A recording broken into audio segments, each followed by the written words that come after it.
सारी यार गोट तो बाहर हो गए यार भाई तू देख डॉग एक ही बंदा बचा है ठीक है भाई डॉग के ऊपर सब कुछ निर्भर है कि क्या करेगा अपना ओजी को ऊपर नॉर्थ वेस्ट का जगह तो पहले मिल गई है पर एक ही दिक्कत देखिए RRQ है अभी जोन किधर रहेगा उसके ऊपर सब KGL मार रहे हैं यार सही RRQ कर सकते हो taking a knock to the play zone as well. RRQ तो That's going to slow you down no matter who you are playing on us too. Dog क्या करेगा I have to see what they can find. अगर dog ने it is just too far away to hope for the bubble right now. And Aurora may be breathing a little sigh of relief here with AGL getting cut down to 2 with only one of their players alive. भाई अपना वो जी तो finals के लिए qualify कर चुकी है lead कर देता हूँ मैं भाई 10 पॉइंट्स की डिफरेंस है 14 और ओजी के बीच में भाई आरो भाई इधर क्या कर रहे हो आप आरो भाई अरे यार मार पाइए यार ओजी अरे यार आरो क्यों आ गई भाई मारो मारो मारो मारो मारो मारो आरो क्यों मारो भाई एक अरे यार ऑफेंस में इतना भी नहीं करना था नाइस वन बट भाई हेल्थ ही नहीं था ना अरे यार और भाई कोई ना आ जाओ और भाई आ जाओ कोई बात नहीं पर उधर पीछे से मत मार करना वही हुआ था स्पोर्ट प्लेयर से मत मार करना था अरे भाई कोई बात नहीं That could have been the opportunity there if RRQ had भाई fumbled the उनको ball लड़ाई up. करने दो यार It तू could have छोड़ ही been the they chance for Devil to make his way on in because he's completed that wraparound that we saw him go out wide for and is now pushing it from Chumasera. Could have survived a little longer. Looked to get a point or two on. Elims get some placements coming through, but now the gap is 6 points and it makes it all that much harder. इसको देख कितना उड़ रहा है इतना किल मिल रहा है इसलिए And in the conversation of who'd be on top come the end of the भाई day, 100 पॉइंट हो it's गए 4 40 थे Frags that are once crazy भाई again getting the crowd hyped up with the plays. Nigma Galaxy को देखो 88 पे बार हो गई Always showing up in the Elim 84 पे as the arena flash here तो at the है Kadir जिंदा City अभी Grid भी starts to roar. 84 प्लेयर वो भी Devil did make it in, like you say. भाई एजीएल बार हो गई found ना 2 picks onto OG तो though, and they're अपना looking टॉप for the तो full हो गया flashback over. अंदर स्क्यूरिया कुछ करेंगे और मैंने मार दिया एक को और भाई मार दो अरे यार और भाई कोई बात नहीं कोई बात नहीं Orangutan out of the running now as they'll be left in second. RRQ another point added to their tally, pushing themselves further and further away. Not too long from now, it could be that Geek are up on the chopping block for fourth guys. The next challenge over towards RRQ. A nade from Lapar. This is the star player that the desk was talking about. Bringing him up to real clutch potential. पर उनको kills भी चाहिए ना If he's got a little bit more left वो to किधर से give लेकर in आएंगे match 12 के or बस 0 है 12. किल As fourth rise. Currently playing a 2-1 split ये with तो मरने Falak, वाले T24 on that western side, IQ much further inland. The back-off comes through and RRQ don't want anything more to do with that high ground, certainly not at the moment. हो गया AGL का हो गया लगता है ना भाई thunder talk तो बाहर है थंडर टॉक का खत्म हो गया टाटा बाय बाय कर दिया उन्होंने अभी सब ना फ्यूरिया के ऊपर है कि फ्यूरिया क्या करेंगे बोलते हैं ना भाई थंडर टॉक तुम्हारा हो गया तुम तो चाइना जाने वाले हो पीछे भाई क्या मार रहे हैं यार ये लोग They are finding success भाई with मार ease. दिया एक को मार दिया T24 though stays a little bit too long. There is a response finally from Thunderdog. AJ manages to thread that one through. Fury are getting picked apart in the meantime on the south side as Alola keep chowing down with their 2 players alive. The rest comes through. Falak wants to suppress the rotate, but Thunderdog have already lost one forwards. This is a wild charge from Falak. He is so overexposed on the hilltop. I'm surprised he didn't go down before. And RRQ are going to chime in. So is Doc from Aurora. Put them back in their place. They may have broken the sentry, but you cannot get a little bit too ahead of yourself there. Either way, they've done enough. They will be top spot by the end. 10 Elims. And one representative of the squad still alive and kicking its IQ that was down towards the low ground, so he's safe. Doc watching that angle, like you say, they just hard commit, wanting to get the extra points and prove that they can bully this lobby. Doc lines him up and knocks him down. That solo representative of Aurora at least guaranteeing some extra boon for the squad. Devil's still alive in the back of the vehicle as well. He's pathing around. I mean, Flash have been so quiet for so long, but thankfully for them, John, the other squads that were close to potentially forcing them out of that 5th place are already gone. They've already left this lobby. Yeah, it's going to be nice and safe for them to feel like there's really not much to challenge them. As Alola also bite the dust, but they've done enough to see themselves into that survival stage. It's likely that the tables have started to solidify. The only moving part here is Devil, and he is caught between another rock and several hard places. It is a tough approach from this north side, and it needs RRQ to start going down because the placements are already at 2, which means that even just surviving is not going to be enough for him. And he goes goes down there. That will be our bottom three. Locked in, Jackie. Esports Rejects joins Thunder Talk and Gaming Stars taking the tumble down. So it's all up to the points now. Who's going to finish and where is it going to be? Those keys now guaranteed to be crushed, but the dreams live on for an RRQ side that fought for their right to survive here. Another blow back over to Aurora as Doc is shut down. And they're looking for even more. Eyes honed in towards the setup from the 2-2 split of GK. Our final decision comes down to who takes the chicken dinner then between these four remaining squads. GK with the most central position. Flash with the high ground. As you said before, been fairly quiet over the course of this match so far, but they are starting to extend their influence now. GK in the more central spot, as I said before, but they're much more limited in terms of their maneuverability, in terms of their flexibility.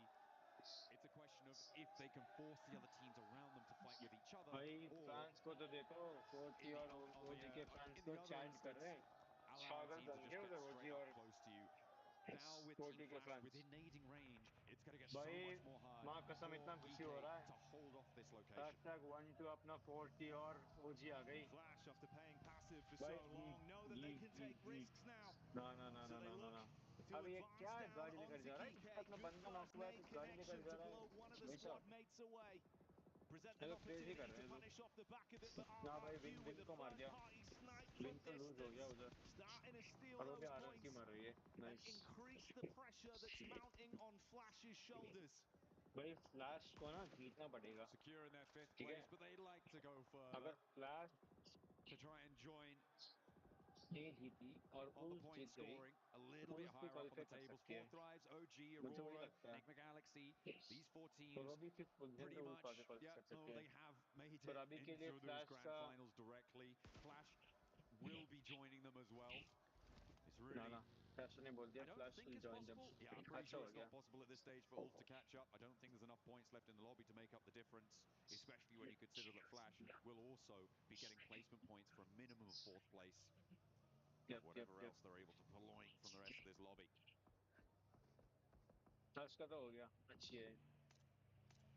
Just about the showmanship at this point. Giving themselves some extra confidence going into the following games. Knowing you've got the comfortable nature of skipping that stage and coming back in to play your best. GK inside of the split as they're set up. Waiting for the advance to come in from Flash. Right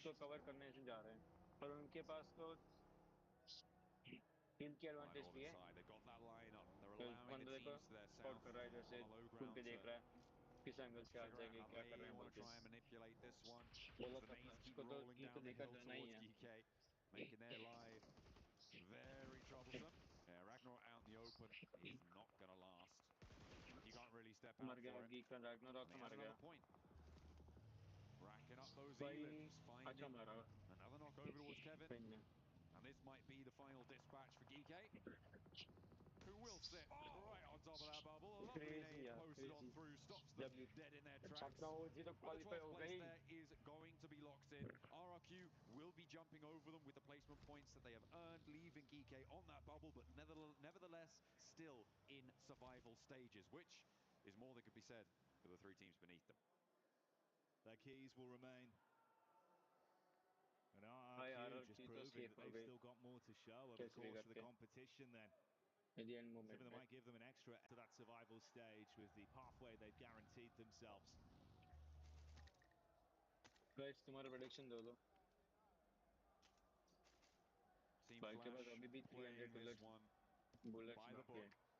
RRQ and Ulf both pushed up to these ridge lines that they have to breach through quickly and open up exposed angles against them.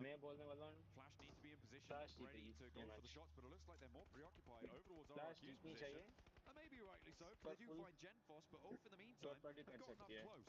Maybe a little bit too close for comfort. The shots can start to ring through, but Posey doesn't have an angle on towards it. As Genfos still bleeding out, but the nades now can come on in. Zeus is in danger, so's Tops. And there's the approach coming through from Catch and Kelsey off on the other angle. Aaron and Scarface playing off one another beautifully. Jet Force does get flushed away, and LePar now the last stand for RRQ, but Ulf have managed to turn this one topsy-turvy. Yeah, they've really thrown Sparrow into work here, and they jump back behind the steering wheel to keep more pressure on Flash. Kowsley with a Molotov thrown in as well, giving them a little bit of space to play off on this one. Gets the tie up by RRQ. Flipping onto it with a good angle to try and punish onto Flash. But attacking behind the vehicle. Oh no, straight up in their face, John. Taking it to them. The wolves at the door, they will echo. Second the sound of a shotgun shell, and now it's LePar. He is in a 1v1 technically. He's got a little bit of time here. Has Kelsey to deal with on the low ground. He finds it, and now there's only one more player up top for him to deal with the vehicle. The death departing explosion there puts the final nail in. LePar looking pretty good, but it is Ulf to find the chicken dinner and a place in the survival stage. The celebration and the faces of defeat for some of our squads. They fought as hard as they could. For some, the journey ends. For others, it's just beginning with the battle for survival in our following stage. But for the lucky few, John, that were able to write history for themselves, they guaranteed that opportunity to go directly through to the finals. In the space of 2 days, the competition has reached an enticing pitch already. What a treat Group A has been. Group B, I'm hoping, is going to be similarly high octane. That would be fantastic. We've got 2 days of survival beyond that as well, where we'll see the returning middle cadre of teams that played in both of those groups as well. मुझे एक बार देखना था, वो है अपना matchup.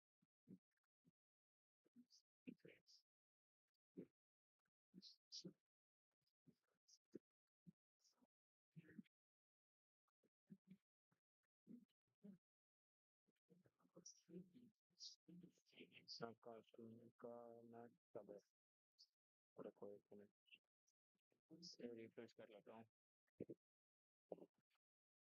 भाई जीत गए अपना जी क्वालीफाई कर दी in this group a resounding yes against some of the strongest teams in the world.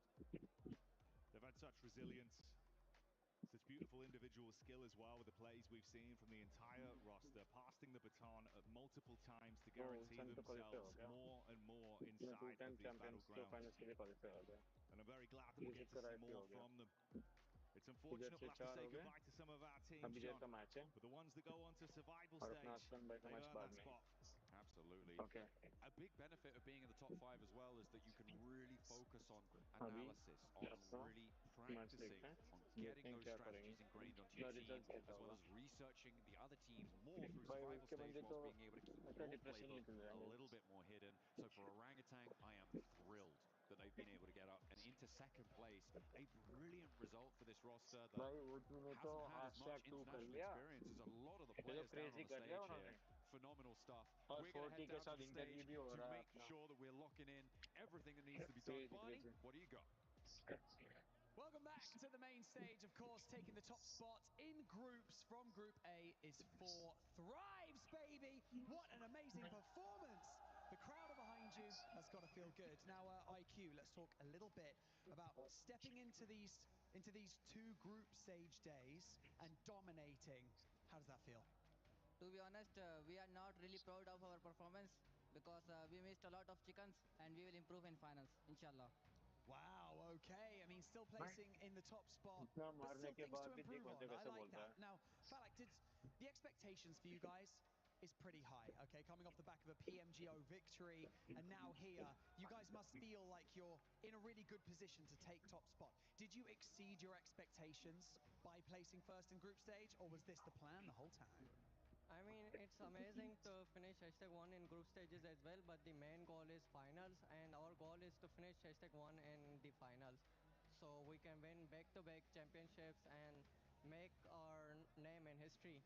I mean, speaking of making a name in history, the PMGO win, if you manage to secure the win at PMWC, and then in your home country, PMGO, that would be pretty good, wouldn't it, IQ? Yeah, of course. Of course it would be pretty good. Right, guys, we have something special to do, which I'm pretty sure you know. Follow me. We're going to go over to the Crusher. Now, as first place finishers, right here, at the group stage for your group, you get to do the fun part. Now, I would like you to come and stand up here, all four of you, please, behind the awesome Crusher. Now, before we get into the meat of this, can I get you guys to budge around? Budge around a little bit. Budge around, move around, move around, move around. Now, before we get into the meat of this, we've got to say our commiserations, of course, but 3 teams underperformed here. And it's brutal, but it's fair. Gaming Stars, Thunder Talk Gaming, and of course X-Force Rejects will be eliminated from the competition. Is there anything that you would like to say to them before you crush their keys? Sorry guys for crushing your keys, and bye-bye. Ah, sorry guys, and goodbye. All right, IQ, can you please press this button, and that will turn on the Crusher and reveal the teeth. Here we go! Look at that! See you later, Gaming Stars. Okay, would you like to pull on this lever, crush the remaining keys, and send them into the elimination zone? 3, 2, 1, see you later! Was that satisfying? Yeah, that's too much. Too satisfying. Well, you might get to do it in the final with 15 keys. That's the plan, right? Yeah. Yeah, that's the plan. All right, Four Thrives, congratulations in placing first in Group A. We've got so much more PMWC action coming your way over the next few days. You can hear the crowd going nuts for Four Thrives. That's what we like to see here at PMWC. But for now, let's head back to the studio so that they can talk about everything that happened over the last 2 days of groups. It's a sight that we're getting used to seeing. Four Thrives just dominating in, honestly, not being happy with their performance. That's insane. That's crazy because they're the only team to hit triple digits, 107 points. 80 of those guys were actually eliminations. They had 0 chicken dinners. They had about 27 placement points, so that is about like a 2.25 average placement. So most of this was made up by pure firepower. But of course, they don't think that's good enough. And look, that's okay. They want to add the wins to that valiant effort as well. Especially because we're going to have Smash Roll. Hey, especially you want to make sure you can actually get those chicken dinners. You know they didn't do it in PMGO Season 1. One thing we shall not forget. Yeah, congratulations, Four Thrives. You're able to get that first place here for Group A. But this is the first time in a long time that we're going to have an India team at a global final. So I want to take you guys back to the PMWL 2020 Eastern Region. Orange Rock, TSM entity, they made it to the finals and actually did really good back in that event. But now it has been 5 years, 11 months, and 29 days, and that streak has now ended as Orangutan make it to your PMWC 2026 Grand Finals. And a great performance from that squad, if we're being completely honest. The way that they were able to perform yesterday was impressive in the way that they started off so slow, and they were able to become aggressive. This is what we've been wanting to see out of the Indian teams, to match the aggressiveness that the global lobby is currently showcasing. They were able to do that, and they were consistent as well today. WizGod was able to actually get a lot of placement points for that squad in 2 matches. He really was. It was so exciting to see. And you know what's even crazier, is that Orangutan, out of the 2 Indian teams that we have here, we have Godlike coming up in Group B. Orangutan is the more passive of the 2. Now let's just take a moment and let that sink in. Orangutan are the most passive of the 2 Indian teams here. They're in 2nd place. They've been going all over the place. They've been controlling the lobby. What is it going to happen with Group B? I'm scared for everybody else now. I mean, I was scared after they got their first chicken dinner on Game 6 of day 1. I was like, okay, we need to see a continuation. I was not expecting a back-to-back win. Okay, that was like 100% to the absolute limit. So they're confident. I hope they can bring that confidence into the next stage, which is going to be the Grand Finals. Very exciting. So Haru and the boys keep it going. Yeah, they're definitely going to keep it going as we're going to be seeing the top 5. There you have it. Four Thrives, Orangutan, Aurora Gaming, Team Flash, and Enigma Galaxy. I'm happy to see that team go back to the finals. And another team that I've actually have to give major props to has to be Aurora Gaming. This looks like the squad that we usually expect, Nectura. It is. I was just thinking that. It's like, oh, finally, they're not just sneaking their way into the top 5 just by the skin of their teeth. Finally, we have a team that has presence here throughout the 2 days. Maybe a little less yesterday, but look, very even across the board. 30 points, 60 elimination points to make that 90-point total. So I'm really happy with this. It gives me a little bit of hope for those finals. Yeah, and a bit of a heartbreak too if we're looking at 6th place, Slays, because all esports, they were expected to go directly to the finals. It doesn't not happening. Guys, you guys Sometimes did well. expectations really do weigh I down on love you, you and all. this team, you know, has everything that it takes to be in those top 5. But of course, they just didn't really make those kind of macro decisions when it was necessary. So we did see them sort of fall off, and that brings through teams like Team Flash, who, like I say, throwing stuff at the wall, making it Orangutan stick, but they Esports adapted, they have pushed through, qualified to the and grand off just finals kind of by lost that placing momentum #2 throughout there. in Even the Team group GOAT, we stage could of say the same type of thing, expecting massive things from them as well. I mean, still a valiant effort, definitely, but these teams, it is surprising. Team GOAT, we could say the same type of thing, expecting massive things from them as well. I mean, still a valiant effort, definitely, but these teams, it is surprising. But this was looking also at the first page for a quick second, we had 80 eliminations from 4 tribes. See them sort of fall off, and that brings through teams like Team Flash, Team who, Orangutan like I have say, created throwing stuff at the history wall, for making Team it stick, but they adapted, they pushed through, and off just kind of lost that momentum throughout Team there. Even Orangutan Team has GOAT, we created could say history. the same They have type of thing, become expecting the massive third things Indian from them as team well. to I mean, reach still a the valiant grand effort, finals definitely, of but these World teams, it Stage is International Tournament. the wall, And making guess it what? stick, but they adapted, they Team pushed through, Orangutan and have off just finished kind of lost that momentum #2 throughout there. in Even Team PUBG GOAT, we Mobile could say the Esports same World type Cup of thing, expecting 2026 massive Paris. things from them as I'm well. proud of I mean, still a Orangutan valiant Esports, effort, definitely, Wizgod, but KKOP, these teams, it Haru, is the surprising. crazy Yeah, I mean, dominating looking also on IGL the first and page for a quick Fraggy. second, we had 80 Patangi eliminations Bhai, from 4 Haji, tribes. we They had love you 20 so more much. eliminations than And the second place at the I'll squad be in terms of hoping such eliminations, which is performance Aurora. in the Absolute grand raw finals. domination from And these guys. yep, Though on the I'll second be doing page, Watch Party heartbreak along has been created for some of these co-streaming squads. too. X-Force But Rejects, I loved Thunder Talk your Gaming, gameplay, Gaming the Stars. rotations, That is every the end of single their thing. adventure. All Indians are Can proud I of you. just take you on a little bit And of for an more emotional content, journey for follow Esports me, Rejects? Esports World Cup. Follow for more. Now, I Love was you all. watching Devil's little health bar surviving for so incredibly long in that last match. This was after they just obliterated Gaming Star. They set a trap on KRX, and the Shiva was able to escape, got picked off by For Thrives, and Devil's just traveling around in the vehicle trying to hold on for dear life, but obviously couldn't cement themselves and put themselves in that position. They were able to get 8 eliminations, and they just had to hold on for a little bit more placement, and they could have overtaken RRQ, but of course, that's not how the cookie crumbles. That was such a sad story. I know. It's not how the cookie crumbled for some of these teams. We saw that squads that are also going to be going to survival, Max. Besides Ulf, which team are you surprised by that is actually going to be going to survival? I mean, Ulf, of course, as you said, but Furia. Like, sorry, the opening day was just not there. But it's fine, because you guess what? We got the survival stage, and I think that this is a team that, despite being very aggressive, don't have a massive ego. I think they're willing to reconsider how they approach PMWC. They took a massive L here multiple times this year, right? Not able to really quite make it to second or first place. We had PMGO Season 1, we had PMMI, the Macau Invitational. But you know what? I think here in Ipswich, they couldn't come back swinging with a vengeance in that. Oh, absolutely. We definitely saw some really cool stuff coming in. All right.